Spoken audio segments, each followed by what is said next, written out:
मेहनत कभी भी बेकार नहीं जाती है और आज की स्ट्रगल ही कल की सक्सेस स्टोरी बनेगी। क्योंकि जो रुकता नहीं वो झुकता नहीं। तो अपने फर्ज निभाओ, मेहनत करो, बुलंदियां खुद ब खुद रास्ता ढूंढ लेंगी। नमस्कार दोस्तों, मैं हूं ज्योतिष आचार्य नितेश शंकर और स्वागत करता हूं आपको हमारे यूट्यूब और फेसबुक चैनल एनएस ज्योतिष में। आज का ज्योतिष का कार्यक्रम बहुत ही विशेष कार्यक्रम रहने वाला है। हम लोग वृश्चिक लग्न यानी कि स्कॉर्पियो एसेंडेंट का अप्रैल 2026 आपके लिए कैसा रहेगा, इसके बारे में हम लोग डिटेल्ड में चर्चा करेंगे। ग्रहों के गोचर के अनुसार क्या शुभ परिणाम आपको मिल रहे हैं, किन चीजों का आपको अप्रैल के महीना में ध्यान देना है और आपका स्वास्थ्य कैसा रहेगा, प्रेम संबंध आपका कैसा चलेगा, स्टूडेंट्स का पढ़ाई कैसा चलेगा, आपका वैवाहिक जीवन कैसा रहेगा, भाग्य आपका साथ देगा नहीं साथ देगा अप्रैल के महीना में, काम, व्यापार, बिजनेस कैसा चलेगा और इनकम कैसा होगा और सेविंग्स आपका कैसा होगा अप्रैल के महीना में, इसके बारे में हम लोग डिटेल में इस वीडियो में चर्चा करेंगे। यह कार्यक्रम जो है लग्न राशि के आधार पर आधारित है और अगर आप आपकी कुंडली का विश्लेषण कराना चाह रहे हैं तो नीचे दिए हुए नंबर पे आप हमसे संपर्क करके अपॉइंटमेंट बुक कर सकते हैं। और अगर आपने वृश्चिक लग्न का मार्च 2026 का मासिक फलादेश एवं उपाय नहीं देखा है तो ऊपर दिए हुए आई बटन पर क्लिक करें। चलिए फिर हम लोग स्टार्ट करते हैं और वीडियो के अंत में मैं आपको अप्रैल के महीना में कौन सी शुभ तारीखें आपके लिए होंगी, जिस दिन आप कोई भी नया काम शुरू करना चाह रहे हैं या फिर आपका कोई कंपनी में एग्रीमेंट हो रहा है या फिर आप कई कंपनी में ज्वाइन कर रहे हैं, वो तारीख मैं आपको बताऊंगा। और किन किन तारीखों को आपको अप्रैल के महीना में अवॉइड करना चाहिए इसके बारे में जानेंगे। और अप्रैल के महीना में कौन सा उपाय आप करें जिससे कि आपको अप्रैल के महीना में ज्यादा शुभ परिणाम देखने मिलेगा, इसके बारे में भी हम लोग डिटेल में चर्चा करेंगे। यहाँ पे देखिए दोस्तों, यहाँ पे एक कुंडली बन गई है और ये अप्रैल महीना में ग्रहों के गोचर के अनुसार ये कुंडली बनी है। और यहाँ पे अगर देखिए 8 नंबर लिखा हुआ है, जहां पे येलो मार्किंग आपको एक बनता हुआ दिख रहा होगा, वहां पे अगर 8 नंबर लिखा हुआ है तो ये वृश्चिक लग्न वाले जातकों की पत्रिका है। दोस्तों एक चीज मैं आपको और भी बताना चाहूंगा कि मैं जिस जिस भाव के बारे में बात करूंगा उस भाव में वो येलो मार्किंग जाता जाएगा ताकि आपको समझने में आसानी जाए। आइए दोस्तों, पहले हम लोग ये समझ लेते हैं शुरुआती तौर पे कौन कौन से ग्रह आपके किस किस भाव में बैठे हुए हैं। तो राहु, मंगल और बुध आपके चौथे भाव में बैठे हुए हैं। शनिदेव और सूर्य आपके 5वें भाव में बैठे हुए हैं। वहीं शुक्र आपके 6वें भाव में बैठे हुए हैं। गुरुदेव आपके 8वें भाव में बैठे हुए हैं और केतु आपके 10वें भाव में बैठे हुए हैं और चंद्रमा आपके 11वें भाव में बैठे हुए हैं। और अप्रैल के महीना में 4 बड़े ग्रहों का गोचर हो रहा है। पहला गोचर होगा मंगल का। मंगल जो कि आपके चौथे भाव में विराजमान थे, वे आपके 5वें भाव में यानी कि मीन राशि में वे 2 अप्रैल को विराजमान हो जाएंगे। वहीं दूसरा गोचर जो हो रहा है बुध का गोचर हो रहा है। बुध अप्रैल के महीना में 2 बार गोचर करेंगे।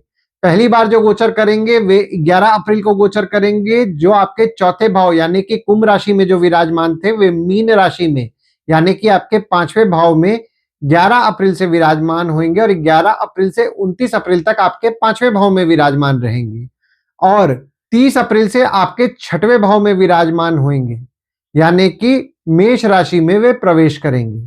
और सूर्य का गोचर 14 अप्रैल को हो रहा है। सूर्य आपके 5वें भाव से यानी कि मीन राशि से मेष राशि यानी कि आपके 6वें भाव में 14 अप्रैल को विराजमान होंगे और शुक्र 19 अप्रैल को मेष राशि यानी कि आपके 6वें भाव से आपके 7वें भाव यानी कि वृषभ राशि अपने खुद के राशि में वे बैठने जा रहे हैं 19 अप्रैल से। तो अगर हम लोग आपका लग्न देख रहे हैं ना, लग्न पे आपके कोई ग्रह नहीं है पर शुक्र की दृष्टि आपके लग्न पे पड़ेगी 14 अप्रैल से। और आपके लग्न के स्वामी जो कि मंगल हैं, वे आपके चौथे भाव में विराजमान हो गए 23 फरवरी से और 1 अप्रैल तक आपके चौथे भाव में ही विराजमान रहेंगे।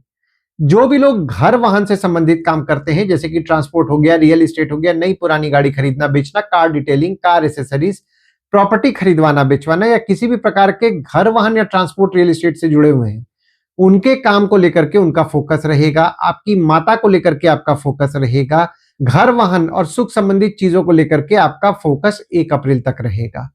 और जब मंगल जो कि आपके लग्न के स्वामी हैं आपके 5वें भाव में 2 अप्रैल से विराजमान होंगे तो आपके बच्चों को लेकर के आपका फोकस रहेगा। अगर आपका किसी के साथ प्रेम संबंध चल रहा है यानी कि आपके प्रेमी या प्रेमिका हैं, उनको लेकर के आपका फोकस रहेगा। स्टूडेंट्स का उनके पढ़ाई को लेकर के फोकस बढ़ेगा। 2 अप्रैल से। और अब आपके दूसरे भाव के बारे में बात कर लेते हैं, जो कि आपके वाणी कुटुंब कोष का होता है। दूसरे भाव में आपके ग्रह कोई नहीं है, पर गुरुदेव की दृष्टि गुरुदेव के घर में पड़ रही है और शनिदेव की दृष्टि पड़ रही है। देखिए, दूसरा भाव जो होता है वो होता है आपके वाणी कुटुंब कोष का होता है। गुरुदेव और शनिदेव दोनों की दृष्टि आपके दूसरे भाव में पड़ रही है, तो सेविंग्स को लेकर के आपको मिला जुला फल मिल रहा है। हालांकि यहाँ पे आपके अचानक धन लाभ के योग बन रहे हैं, पर कुछ ना कुछ अनवांटेड खर्चे भी निकल रहे हैं, जिसके कारण सेविंग्स में से पैसे खर्च हो रहे हैं। और आपके फैमिली को लेकर के, यानी कि परिवार को लेकर के भी आपके संबंध में आपको मिला जुला फल मिल रहा है। और अब आपके तीसरे भाव के बारे में बात कर लेते हैं, जो कि आपके स्वयं के पराक्रम, धैर्य, छोटे भाई बहन, पड़ोसी, डेली के प्रवास का होता है। तीसरे भाव में आपके ग्रह कोई नहीं है, ना ही किसी ग्रह की दृष्टि पड़ रही है, पर आपके तीसरे भाव के स्वामी जो कि शनिदेव हैं, आपके 5वें भाव में विराजमान है। देखिए, अगर आपका किसी के साथ प्रेम संबंध चल रहा है, यानी कि आपके प्रेमी या प्रेमिका है, प्रेमी या प्रेमिका द्वारा आपको धैर्य की प्राप्ति होगी, आपके प्रेमी या प्रेमिका से आपको हिम्मत मिलेगा, आपके बच्चों द्वारा आपको धैर्य की प्राप्ति होगी, आपके बच्चों से आपको हिम्मत मिलेगा। और ये जो समय आपका बना हुआ है ना, आप मेडिटेशन रेगुलर बेसिस पे करें। अगर आप मेडिटेशन रेगुलर बेसिस पे करेंगे ना, तो उससे भी आपको पॉजिटिव रिजल्ट हिम्मत को लेकर के या फिर आपके ओवरऑल चीजों में अगर मैं देखूं तो आपको पॉजिटिव रिजल्ट देखने मिलेगा। और अब आपके चौथे भाव के बारे में बात कर लेते हैं, जो कि आपके सुख, घर, वाहन, माता का होता है। चौथे भाव में आपके राहु विराजमान है, गुरुदेव की दृष्टि पड़ रही है, मंगल विराजमान है और बुध विराजमान है। और आपके चौथे भाव के स्वामी जो कि शनिदेव हैं, आपके 5वें भाव में विराजमान है। देखिए, चौथे भाव में राहु विराजमान है, तो आपकी माता के स्वभाव में थोड़ा सा आपको जिद देखने मिल रहा है। हालांकि यहाँ पे आपकी माता के साथ संबंध में आपको मजबूती भी देखने मिल रहा है, पर माता के स्वभाव में थोड़ा क्रोध बढ़ा हुआ था, छोटे मोटे विवाद होने की जो संभावनाएं बनी हुई थी, उसमें भी आपका 2 अप्रैल से सुधार देखने के लिए मिलेगा। हालांकि यहाँ पे माता की स्वास्थ्य का ध्यान दें, माता की स्वास्थ्य थोड़ी बहुत बिगड़ सकती है और माता से छोटे मोटे विवाद भी हो सकते हैं। और बुध जो आपके चौथे भाव में विराजमान है, बुध आपके 8वें भाव के स्वामी हैं और आपके 11वें भाव के स्वामी हैं, जो कि चौथे भाव में विराजमान है। जो भी लोग घर वाहन से संबंधित काम करते हैं, जैसे कि ट्रांसपोर्ट हो गया, रियल एस्टेट हो गया, नई पुरानी गाड़ी खरीदना बेचना, car detailing, car accessories, property खरीदवाना बेचवाना, या किसी भी प्रकार के घर वाहन या ट्रांसपोर्ट रियल एस्टेट से जुड़े हुए हैं, उनके काम में उनको बढ़ोतरी देखने मिल रहा है और उनके काम से उनके लाभ के योग भी बन रहे हैं। और अब आपके 5वें भाव के बारे में बात कर लेते हैं, जो कि आपके संतति, प्रेम, पढ़ाई, साधना का होता है। 5वें भाव में आपके शनिदेव विराजमान है, सूर्य विराजमान है, मंगल 2 अप्रैल को विराजमान होंगे और बुध 11 अप्रैल को विराजमान होंगे। और आपके 5वें भाव के स्वामी जो कि गुरुदेव हैं, आपके 8वें भाव में विराजमान है। शनिदेव आपके 5वें भाव में विराजमान है, तो जो भी स्टूडेंट्स हैं, पढ़ाई को लेकर के उनको सुख की प्राप्ति हो रही है, माता द्वारा उनको ज्ञान की प्राप्ति हो रही है। हालांकि यहाँ पे देखिए, थोड़ा बहुत पढ़ाई में बीच बीच में डिस्ट्रैक्शन, डेविएशन आपको देखने मिल रहा है, पर फोकस अगर आप रख रहे हैं तो पढ़ाई को लेकर के बहुत ही शुभ परिणाम आपको देखने मिलेंगे पूरे अप्रैल के महीना में। जो भी स्टूडेंट सरकारी एग्जाम का प्रयास कर रहे हैं, उनके लिए 13 अप्रैल तक फेवरेबल समय बन रहा है। और 11 अप्रैल से जब बुध आपके 5वें भाव में विराजमान होंगे, तो जो भी स्टूडेंट स्कॉलरशिप का प्रयास कर रहे हैं, उनके लिए भी फेवरेबल समय यहाँ पे बन रहा है। और पढ़ाई को लेकर के अप्रैल के महीना में, खासकर 2 अप्रैल के बाद स्टूडेंट्स का फोकस बढ़ेगा। पर एक चीज का आपको ध्यान देना है, ये बात मैं स्टूडेंट्स के लिए बोल रहा हूं, आप आपके स्कूल जा रहे हैं, कॉलेज जा रहे हैं, किसी भी किस्म के विवाद में नहीं पड़ना है, विवाद को अवॉइड करें। और जो भी लोग एजुकेशन फील्ड से संबंधित काम कर रहे हैं, जैसे कि टीचर हैं, प्रोफेसर हैं, कोचिंग इंस्टीट्यूट चला रहे हैं, ट्रेनिंग इंस्टीट्यूट चला रहे हैं, ट्यूशंस पढ़ा रहे हैं, उनके काम को लेकर के उनको शुभ परिणाम देखने पूरे अप्रैल के महीना में मिलेगा और उनके काम को लेकर के उनका फोकस भी रहेगा। जो साधना से संबंधित काम करते हैं, यानी कि मेडिटेशन से संबंधित काम कर रहे हैं, उनके काम को लेकर के भी अप्रैल के महीना में उनको शुभ परिणाम देखने मिलेगा, उनके काम में भी उनको बढ़ोतरी देखने मिलेगा और उनके काम से उनके लाभ के योग भी बन रहे हैं। देखिए, जो भी लोग सिंगिंग में अपना करियर बनाना चाह रहे हैं, यहाँ पे उनके लिए भी फेवरेबल समय बना हुआ है, अपने प्रयास को बढ़ाएं। और अगर आपका किसी के साथ प्रेम संबंध चल रहा है, यानी कि आपके प्रेमी या प्रेमिका है, प्रेमी या प्रेमिका के साथ आपके संबंध में आपको मजबूती देखने मिल रहा है, पर एक चीज का आपको ध्यान देना है, यहाँ पे खासकर 2 अप्रैल से आपके प्रेमी या प्रेमिका स्वभाव में थोड़ा एग्रेसिव रहेंगे, विवाद करने का प्रयास करेंगे, तो विवाद को अवॉइड करें। और अब आपके 6वें भाव के बारे में बात कर लेते हैं, जो कि आपके रोग, ऋण, शत्रु, मामा मौसी का होता है। छठवें भाव में आपके शुक्र विराजमान है और शुक्र द्वारा आपके पत्रिका में विपरीत राजयोग का निर्माण हो गया है 26 मार्च को, और ये विपरीत राजयोग का निर्माण 18 अप्रैल तक रहेगा। और सूर्य 14 अप्रैल को आपके छठवें भाव में विराजमान होंगे और बुध 30 अप्रैल को आपके छठवें भाव में विराजमान होकर के विपरीत राजयोग का निर्माण कर दे रहे हैं। और आपके छठवें भाव के स्वामी जो कि मंगल हैं, आपके चौथे भाव में विराजमान है। देखिए, छठवां भाव जो होता है वो होता है आपके रोग ऋण शत्रु मामा मौसी का होता है। छठवें भाव में आपके शुक्र विराजमान है, तो 18 अप्रैल तक अगर आपके शत्रु या कॉम्पिटिटर पे कुछ खर्च हो रहा है ना, तो खर्च जरूर कीजिए, क्योंकि जो आप खर्च करेंगे उससे आपको शुभ परिणाम देखने मिलेगा। अगर आपका कोई कोर्ट कचहरी का मामला चल रहा है तो उस पे भी अगर आप कुछ खर्च कर रहे हैं ना, तो उससे भी आपको शुभ परिणाम देखने मिलेगा। और 14 अप्रैल को जब सूर्य आपके छठवें भाव में विराजमान होंगे, तो जो भी लोग मेडिकल फील्ड से संबंधित काम कर रहे हैं, जैसे कि डॉक्टर हैं, फार्मासिस्ट हैं, मेडिकल इक्विपमेंट का बिजनेस कर रहे हैं, बैंक रिकवरी सिक्योरिटी सप्लाई से संबंधित काम कर रहे हैं, उनके काम में भी उनको बढ़ोतरी देखने मिलने वाला है और उनके काम से उनके लाभ के योग भी बन रहे हैं। और 30 अप्रैल को जब बुध आपके छठवें भाव में विराजमान होंगे, तो बुध द्वारा आपके पत्रिका में विपरीत राजयोग का निर्माण हो रहा है, तो आपके शत्रु या कॉम्पिटिटर का आप निश्चित तौर पर नाश करेंगे। कोई छोटी मोटी बीमारी हो रही है उसमें भी कुछ ना कुछ रास्ता आपको देखने मिलेगा, जिससे कि चीजें सुधरती हुई आपको नजर आएंगी। और अब आपके सातवें भाव के बारे में बात कर लेते हैं, जो कि आपके स्पाउस का होता है, भागीदार का होता है। शुक्र 19 अप्रैल को जब आपके सातवें भाव में विराजमान होंगे, तो शुक्र द्वारा आपके पत्रिका में पंच महापुरुष योग का निर्माण हो रहा है 19 अप्रैल से। हालांकि यहाँ पे देखिए, मंगल की दृष्टि भी आपके सातवें भाव में पड़ रही है और शनिदेव की दृष्टि भी आपके सातवें भाव में पड़ रही है। देखिए, सातवां भाव जो होता है वो होता है आपके स्पाउस का होता है, भागीदार का होता है। सातवें भाव में शनिदेव और मंगल दोनों की दृष्टि पड़ रही है। पहली चीज तो ये आपकी स्पाउस हो गए, भागीदार हो गए, उनके साथ किसी भी किस्म के विवाद से बचें। यहाँ पे विवाद होने की संभावनाएं बन रही हैं, तो विवाद को अवॉइड करें, मनमुटाव से बचें। हालांकि जब 19 अप्रैल को शुक्र आपके सातवें भाव में विराजमान होंगे, तो आपकी स्पाउस का सुख आपको दिलाएंगे, आपके भागीदार का सुख आपको दिलाएंगे। पर यहाँ पे आपकी स्पाउस या भागीदार को लेकर के कुछ ना कुछ खर्चे भी बढ़ेंगे 19 अप्रैल से। और अगर आप विदेश जाने का प्रयास कर रहे हैं अपने स्पाउस या भागीदार के साथ, तो 19 अप्रैल से आपके लिए फेवरेबल समय बन रहा है, अपने प्रयास को बढ़ाएं। और अब आपके आठवें भाव के बारे में बात कर लेते हैं, जो कि आपके आयु, जीवन, मृत्यु, अचानक धन लाभ, ससुराल का होता है। गुरुदेव आपके आठवें भाव में विराजमान है और मंगल की दृष्टि आपके आठवें भाव में 2 अप्रैल से पड़ेगी। और आपके आठवें भाव के स्वामी जो कि बुध हैं, आपके पांचवें भाव में 11 अप्रैल से विराजमान है। देखिए, गुरुदेव आपके आठवें भाव में विराजमान है, तो आपके आयु के लिए तो निश्चित तौर पर शुभ फल की प्राप्ति कराएंगे। हालांकि बीच बीच में छोटा मोटा चोट पाट लग सकता है, आपको नेगेटिव थॉट्स आ सकता है 2 अप्रैल से, तो मेडिटेशन रेगुलर बेसिस पे करें।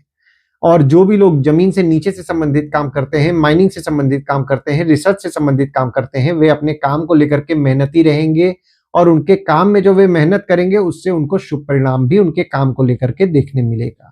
और 30 अप्रैल से जब बुध आपके छठवें भाव में विराजमान होंगी, तो आपके शत्रु या कॉम्पिटिटर का आप निश्चित तौर पर नाश करेंगे। कोई छोटी मोटी बीमारी हो रही है उसमें भी कुछ ना कुछ आपको सुधार देखने के लिए मिलने वाला है 30 अप्रैल से। और अब आपके नवम भाव के बारे में बात कर लेते हैं, जो कि आपके भाग्य, धर्म, जीजा, साली, साला, छोटे भाई के स्पाउस का होता है। नवम भाव में आपके ग्रह कोई नहीं है और ना ही किसी ग्रह की दृष्टि पड़ रही है। पर 23, 24 और 25 तारीख और 11 तारीख और 12 तारीख, इन तारीखों को पूजा पाठ जरूर कीजिएगा, क्योंकि ये दिन जो पूजा पाठ आप करेंगे ना, आपको पूजा पाठ का बहुत ही शुभ फल आपको मिलेगा। और कोई काम अगर भाग्य द्वारा होना है, तो 23, 24 और 25 तारीख या फिर 11 और 12 तारीख को अगर आप उस काम को करेंगे, तो आपको बहुत ही शुभ परिणाम देखने मिलेगा। और अब आपके 10वें भाव के बारे में बात कर लेते हैं, जो कि आपके बॉस, पिता, काम, ऑफिस का होता है। 10वें भाव में आपके केतु विराजमान है, मंगल की दृष्टि पड़ रही है और आपके 10वें भाव के स्वामी आपके 5वें भाव में विराजमान है। लेकिन 10वां भाव जो होता है वो होता है आपके बॉस, पिता, काम, ऑफिस का होता है। 10वें भाव में आपके केतु विराजमान है। काम को लेकर के अगर स्विच करने का आपको चांस मिल रहा है, यानी कि जॉब चेंज का चांस मिल रहा है, या व्यापार में ही आपके स्थान परिवर्तन के योग बन रहे हैं, या फिर नौकरी में भी कोई स्थान परिवर्तन के योग बन रहे हैं, तो उस अपॉर्चुनिटी को जरूर ले, उस अपॉर्चुनिटी को छोड़े ना। और आप आपके काम को लेकर के तो वर्कोहॉलिक रह रहे हैं, पर यहाँ पे पिता के साथ छोटे मोटे विवाद होने की संभावनाएं जो बनी हुई थी ना, उसमें भी आपको सुधार देखने के लिए 2 अप्रैल से मिलेगा। देखिए, ये जो समय बना हुआ है ना, आपके बॉस को आपको प्रेडिक्ट करना आपको मुश्किल जा रहा है। वे बोलेंगे कुछ, करेंगे कुछ। पर 14 अप्रैल से एक चीज का ध्यान दे, काम में थोड़ा मेहनत करें, क्योंकि ये जो समय आपका बन रहा है ना 14 अप्रैल से, बीच बीच में काम में डिस्ट्रैक्शन और डेविएशन होने की संभावनाएं बन रही हैं। तो काम में पूरा मेहनत करें, क्योंकि जो मेहनत करेंगे उससे रिजल्ट मिलेगा। मेहनत नहीं कीजिएगा, रिजल्ट नहीं मिलेगा। तो पूरा अच्छे से मेहनत कीजिएगा। और अब आपके 11वें भाव के बारे में बात कर लेते हैं, जो कि आपके आय यानी कि इनकम, दोस्त, पहचान के लोग, कम्युनिकेशन, बड़े भाई बहन का होता है।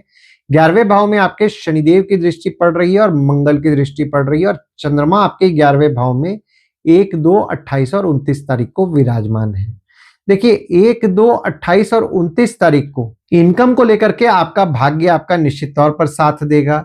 हालांकि यहाँ पे देखिए थोड़ा बहुत आप डिप्रेस्ड फील कर सकते हैं, नेगेटिव थॉट्स आपको आ सकते हैं, तो मेडिटेशन रेगुलर बेसिस पे कीजिएगा। और अगर मैं इनकम की बात करूं तो देखिए जॉब को लेकर के आपको अपॉर्चुनिटी देखने मिल रहा है, आपके जॉब में स्थान परिवर्तन के योग भी बन रहे हैं। पर जब इनकम की बात आएगी तो थोड़ा सा फ्लेक्सिबल रहना पड़ेगा। अगर आप फ्लेक्सिबल नहीं रहेंगे तो दिक्कत वाली बात होगी, क्योंकि काम होते होते अटकेंगे। थोड़ा सा फ्लेक्सिबल रहिए सैलरी को लेकर के, कुछ दिन का समय है, उसके बाद फिर सैलरी भी बढ़ेगा। तो काम में मेहनत कीजिए और इनकम को लेकर के फ्लेक्सिबल रहिए। जो भी लोग व्यापार करते हैं उनके अगर पैसे अटकेंगे तो पैसे को लेकर के एग्रेसिव नहीं होना है। आप पैसे को लेकर के एग्रेसिव होंगे, लॉन्ग टर्म रिलेशन बिगाड़ेंगे। पैसे को लेकर के एग्रेसिव ना हो, पेशेंटली चीजों को हैंडल करें। आप कोई काम कम्युनिकेशन द्वारा करने का सोच रहे हैं, पहचान के लोगों के द्वारा करने का सोच रहे हैं, दोस्तों द्वारा करने का सोच रहे हैं, तो 1, 2, 28 और 29 तारीख को उस दिन प्रयास बढ़ाएं। अगर आप इस दिन प्रयास बढ़ा रहे हैं तो आपका भाग्य उस काम को होने में अच्छा साथ देगा। हालांकि यहाँ पे 30 अप्रैल से आपके शत्रु द्वारा भी आपके धन लाभ के योग बन रहे हैं, यानी कि आपके शत्रु या कॉम्पिटिटर कुछ काम बिगाड़ने जाएंगे पर कुछ ना कुछ आपको लाभ जरूर करा के जाएंगे। और अब आपके 12वें भाव के बारे में जान लेते हैं, जो कि आपके खर्च, जेल, फॉरेन, हॉस्पिटल, मोक्ष का होता है। 12वें भाव में आपके गुरुदेव की दृष्टि पड़ रही है और मंगल की दृष्टि 2 अप्रैल से पड़ेगी, और आपके 12वें भाव के स्वामी जो कि शुक्र हैं आपके 6वें भाव में विराजमान है। खर्चों को कंट्रोल करने का प्रयास कीजिए। ये जो समय बन रहा है ना, अनवांटेड खर्चे बढ़ेंगे, तो खर्चों को कंट्रोल करें, पैसे को सोच समझ के खर्च करें। विवाद अगर हो जा रहा है तो विवाद अपने एंड से सॉल्व करें, कानूनी मामले में ना जाने दें। हालांकि यहाँ पे देखिए आपके शत्रु या कॉम्पिटिटर पे अगर कुछ खर्च हो रहा है तो शुरुआत के 18 दिन यानी कि 18 तारीख तक अगर आपके शत्रु या कॉम्पिटिटर पे खर्च कर रहे हैं तो उससे आपको कुछ ना कुछ शुभ परिणाम देखने मिलेगा। अगर कोई कोर्ट कचहरी का मामला चल रहा है और उस पर भी अगर कुछ खर्च हो रहा है तो खर्च जरूर कीजिएगा, खर्च को रोकिएगा मत। और जब 19 अप्रैल को शुक्र आपके 7वें भाव में विराजमान होंगे तो आपकी स्पाउस थोड़ी खर्चीली रहेंगे, भागीदार थोड़े खर्चीले रहेंगे। तो स्पाउस या भागीदार के साथ किसी भी किस्म के विवाद और मनमुटाव से बचिएगा। तो ओवरऑल अगर मैं देख रहा हूं ना अप्रैल का महीना, देखिए आपके काम को लेकर के शुभ परिणाम मिल रहा है, बस आपको इनकम को लेकर के फ्लेक्सिबल होना है। चाहे आप घर वाहन से संबंधित काम कर रहे हैं तो उनके तो काम में भी उनको बढ़ोतरी देखने मिलेगा और उनके काम से उनके लाभ के योग भी बन रहे हैं। टीचिंग से संबंधित काम कर रहे हैं तो उनके काम से भी उनके लाभ के योग बन रहे हैं। बैंक रिकवरी, सिक्योरिटी सप्लाई से संबंधित काम कर रहे हैं या फिर डॉक्टर हैं, फार्मासिस्ट हैं, उनके काम से भी उनके लाभ के योग बन रहे हैं। बस जो भी लोग जॉब कर रहे हैं, सैलरी का जब नेगोशिएशन का बात आएगा ना, जब आप नया जॉब खोज रहे हैं तो फ्लेक्सिबल रहिएगा, रिजिड मत होइएगा। जो भी लोग व्यापार करते हैं पैसा अटकेगा, पैसे के लिए एग्रेसिव नहीं होइएगा, किसी भी किस्म के विवाद को अवॉइड कीजिएगा। आइए दोस्तों अब हम लोग ये समझने का प्रयास करते हैं अप्रैल के महीना में कौन सी शुभ तारीखें आपके लिए होंगी, जिस दिन अगर आप कोई भी नया काम शुरू करना चाह रहे हैं या फिर आपकी कंपनी में एग्रीमेंट हो रहा है या फिर आपका कंपनी में ज्वाइनिंग हो रहा है या कोई भी शुभ कार्य करना चाह रहे हैं, कहीं बाहर जाने का प्लान कर रहे हैं, तो इन तारीखों को आप कंसिडर कर सकते हैं। तो तारीख हो जाते हैं 6 तारीख, 7 तारीख, 11 तारीख, 12 तारीख, 23 से 25 तारीख। वहीं कोई भी शुभ कार्य अगर आप करना चाह रहे हैं तो इन तारीखों को आप अवॉइड करें। तो तारीख हो जाते हैं 3 से 5 तारीख, 17 तारीख, 18 तारीख, 21 तारीख, 22 तारीख और 30 तारीख। इन तारीखों को कहीं लिख के रख लीजिए ताकि आपके ध्यान में रहे। और उपाय में आपको सोमवार के दिन शिव भगवान के मंदिर जाना है, शिव भगवान को जल चढ़ाना है। जल चढ़ाते समय ओम नमः शिवाय का जाप करें। और शनिवार के दिन शनिदेव के मंदिर जाएं, शनिदेव को तेल चढ़ाएं। तेल चढ़ाते समय ओम शं शनिश्चराय नमः का जाप करें। और नीडी पीपल की मदद अगर आप रेगुलर बेसिस पे करेंगे तो आपको अच्छा लाभ होगा। आशा करता हूं इस वीडियो में दी हुई जानकारी आपको पसंद आई होगी। अगर आप हमें YouTube पे देख रहे हैं और ये वीडियो आपको पसंद आया हो तो इस वीडियो को लाइक कीजिए, चैनल को सब्सक्राइब कीजिए, नोटिफिकेशन बेल जरूर दबाइए। और अगर आप हमें फेसबुक पेज या व्हाट्सएप पेज पे देख रहे हैं तो फेसबुक पेज या व्हाट्सएप पेज को लाइक करें और फॉलो करें। धन्यवाद दोस्तों, कल फिर मिलेंगे एक नए वीडियो के साथ। नमस्कार।